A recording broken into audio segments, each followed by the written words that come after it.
Dans ce gouvernement annoncé en fin d'après-midi par Jean-Pierre Raffarin, il y a aussi des surprises. Michèle Alliot-Marie hérite du portefeuille de la Défense. C'est la première fois qu'une femme commandera les militaires et les gendarmes. Sa nomination est aussi un signe de Jacques Chirac à celle qui a dirigé le RPR ces dernières années. Patrick Ferrante. C'est le paradoxe Alliot-Marie. Opposée aux thèses féministes, elle n'avait pas soutenu la loi sur la parité. Pourtant, elle est la première femme nommée ministre de la Défense, comme elle avait été la première à prendre la tête d'un grand parti. Michèle Alliot-Marie n'avait alors accepté d'autres titres que celui de Madame le Président du RPR. Je suis favorable à la présence d'un beaucoup plus grand nombre de femmes, et en politique, et d'une façon générale, dans tous les postes de pouvoir. Mais à mon avis, j'estime que ce n'est pas par la loi que ça doit se régler. Que c'est une question de volonté et de courage politique et qu'il faut en faire preuve.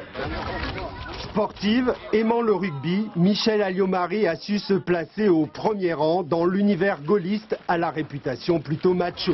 Habituée des cabinets ministériels depuis 1972, elle a transformé l'essai en devenant en 1986 secrétaire d'État à l'enseignement, puis ministre de la Jeunesse et des Sports en 1993. Depuis la disparition annoncée du RPR, elle visait un grand ministère. Ce qui nous rassemble ce soir, chers amis, c'est d'être tous pour l'union, d'être tous pour le mouvement et d'être tous des amis de Jacques Chirac.